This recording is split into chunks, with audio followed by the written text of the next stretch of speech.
Let's mic news wrap. Let's spike news wrap में अब सुनते हैं दिन भर की अहम खबरें सिर्फ 10 मिनट में। सबसे पहले हेडलाइंस।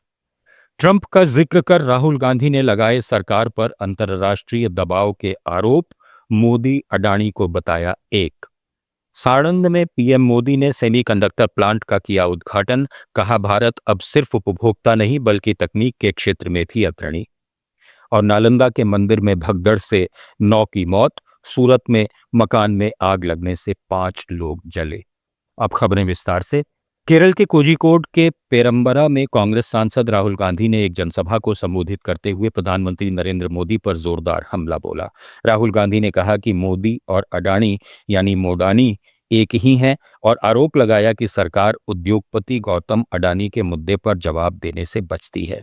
उन्होंने दावा किया कि जब उन्होंने संसद में अडानी का मुद्दा उठाया तो प्रधानमंत्री संसद से चले गए।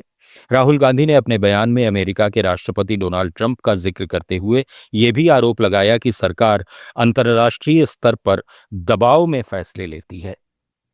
Modi, Adani, Modani is the same thing. You know this and Donald Trump knows this.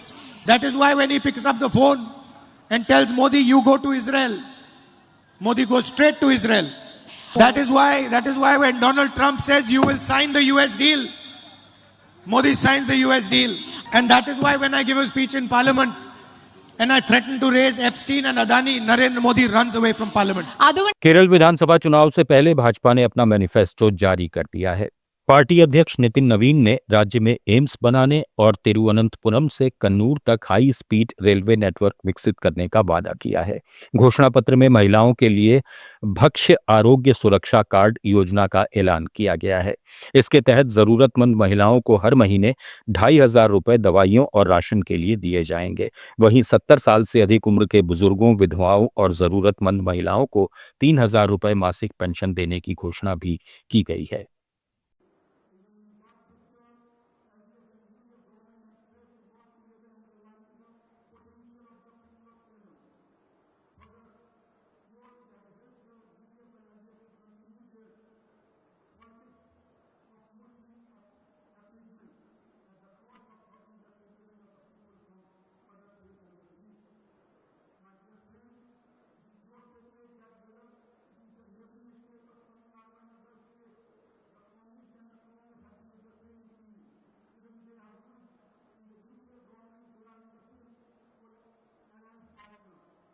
इधर भाजपा ने असम के लिए अपना संकल्प पत्र जारी करते हुए लव जिहाद पर सख्त कानून, समान नागरिक संहिता लागू करने, घुसपैठियों से जमीन वापस लेने और 5 साल में 2 लाख नौकरियां देने का वादा किया है।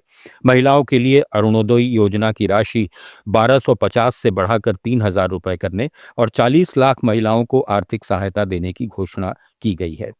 वहीं कांग्रेस ने भी 5 गारंटियां पेश की हैं, जिनमें महिलाओं को नकद सहायता, वरिष्ठ नागरिकों को पेंशन और हर परिवार को 25 लाख रुपए तक का हेल्थ कवर शामिल है। इस बीच मुख्यमंत्री हिमंता बिस्वा शर्मा ने घुसपैठ को लेकर बड़ा बयान दिया है, जबकि ममता बनर्जी ने चुनाव आयोग को पत्र लिखकर भाजपा पर वोटर हाईजैकिंग का आरोप लगाया है। तमिलनाडु में एमके स्टालिन के वाहन की जांच हुई और विजय पर आचार संहिता उल्लंघन का केस दर्ज किया गया है। वहीं राहुल गांधी ने केरल में महिला मुख्यमंत्री बनने की बात कही है। पश्चिम बंगाल के कोलकाता में चुनाव आयोग के ऑफिस के बाहर भाजपा और तृणमूल कांग्रेस कार्यकर्ताओं के बीच झड़प हो गई, जिसके बाद मौके पर पुलिस बल तैनात किया गया। इसी बीच मुख्यमंत्री ममता बनर्जी ने भाजपा पर गंभीर आरोप लगाते हुए कहा कि बिहार और उत्तर प्रदेश के अवैध वोटरों को बंगाल की वोटर लिस्ट में शामिल करने की कोशिश की जा रही है। उन्होंने एक्स पर पोस्ट कर दावा किया कि भाजपा के एजेंटों को मुख्य निर्वाचन अधिकारी के दफ्तर में हजारों फर्जी फॉर्म 6 आवेदन जमा करते हुए पकड़ा गया, जिसे उन्होंने वोटर हाईजैकिंग की कोशिश बताया और इसे महाराष्ट्र और दिल्ली में हुए कथित पैटर्न जैसा करार दिया। इससे पहले पश्चिम मेदिनीपुर के चरकडांगा मैदान में एक चुनावी रैली को संबोधित करते हुए ममता बनर्जी ने कहा कि मैंने अखबार में एक तस्वीर देखी जिसमें वे लोग फिर से कतारों में खड़े हैं जिनके नाम मतदाता सूची से हटा दिए गए हैं।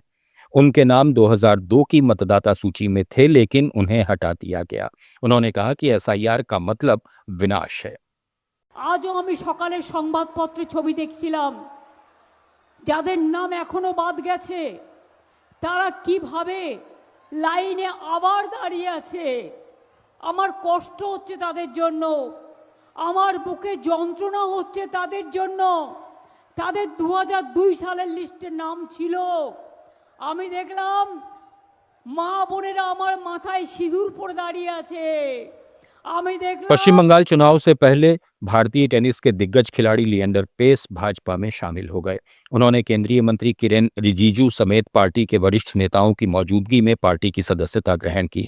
हाल में टेनिस स्टार ने कोलकाता में भाजपा अध्यक्ष नितिन नवीन से मुलाकात की थी, जिसके बाद उनके पार्टी में शामिल होने की अटकलें तेज हो गई थीं। इस मौके पर पेस ने कहा कि ये मेरे जीवन का एक बड़ा दिन है। गुजरात के साणंद से प्रधानमंत्री नरेंद्र मोदी ने देश के सेमीकंडक्टर मिशन को लेकर कहा कि 21वीं सदी का ये दशक दुनिया के लिए कई चुनौतियां लेकर आया है।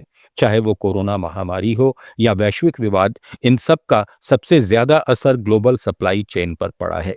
ऐसे समय में भारत जैसे मजबूत लोकतंत्र का इस क्षेत्र में आगे बढ़ना पूरे विश्व के विकास के लिए बेहद जरूरी है। कोरोना संकट के दौरान ही भारत ने यह संकल्प लिया था कि देश को सेमीकंडक्टर निर्माण का ग्लोबल हब बनाया जाएगा। पीएम मोदी ने जोर देकर कहा कि भारत अब सिर्फ उपभोक्ता नहीं बल्कि तकनीक के क्षेत्र में अग्रणी बनने की दिशा में तेजी से आगे बढ़ रहा है। राजस्थान के पूर्व मुख्यमंत्री अशोक गहलोत ने भाजपा की भजनलाल सरकार पर आरोप लगाया है कि प्रधानमंत्री नरेंद्र मोदी और फ्रेंच राष्ट्रपति मैक्रों ने जिस राजस्थान इंटरनेशनल सेंटर में कार्यक्रम में हिस्सा लिया और उसकी सराहना की, उसी आरआईसी के गेस्ट हाउस का निर्माण काम सरकार ने रोक रखा है।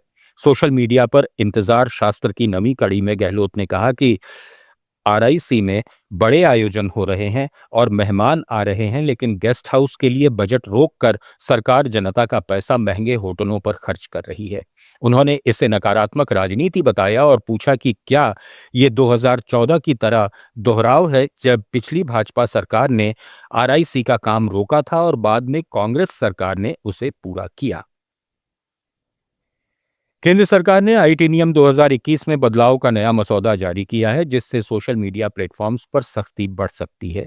नए नियमों के तहत कंपनियों को अब सरकारी निर्देश, गाइडलाइंस और एडवाइजरी मानना अनिवार्य होगा, वरना उन्हें सीधे जिम्मेदार ठहराया जाएगा। सबसे बड़ा बदलाव सेफ हार्बर को लेकर है, यानी अब यूजर्स के कंटेंट के लिए भी प्लेटफॉर्म्स जिम्मेदार होंगे। अगर नियमों का पालन नहीं हुआ तो कंपनियों की कानूनी सुरक्षा खत्म हो सकती है। जांच या टैक्स से जुड़े मामलों में जरूरी डेटा को डिलीट नहीं किया जा सकेगा। डिजिटल मीडिया एथिक्स कोड का दायरा भी बढ़ाकर आम यूजर्स तक किया जा रहा है। वहीं इंटरनेट फ्रीडम फाउंडेशन ने इन नियमों को सेंसरशिप की ओर कदम बताया है। सरकार ने 14 अप्रैल तक इस मसौदे पर सुझाव मांगे हैं। बिहार के नालंदा जिले के मागड़ा के माता शीतलाष्टमी मंदिर में अचानक भगदड़ मचने से 9 श्रद्धालुओं की मौत हो गई, जिनमें 8 महिलाएं हैं, जबकि 6 से ज्यादा लोग घायल हैं। चैत्र की शीतला अष्टमी के विशेष अवसर पर मंदिर में भारी भीड़ उमड़ी थी, लेकिन भीड़ नियंत्रण और सुरक्षा के पर्याप्त इंतजाम नहीं होने से स्थिति बिगड़ गई।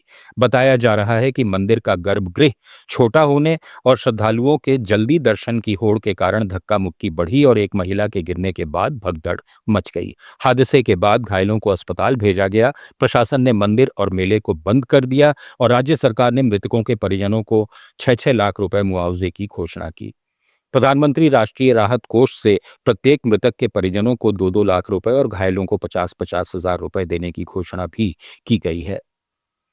गुजरात के सूरत में एक मकान में आग लगने से 5 लोगों की मौत हो गई। मृतकों में 4 महिलाएं और एक 4 साल का बच्चा शामिल है। सूचना मिलते ही फायर ब्रिगेड की कई टीमें मौके पर पहुंची और कड़ी मशक्कत के बाद आग पर काबू पाया गया। पड़ोसियों के मुताबिक घर में करीब 8 टन साड़ियों का स्टॉक रखा हुआ था। इसी कारण आग तेजी से फैली और लोगों को संभलने का मौका नहीं मिल पाया।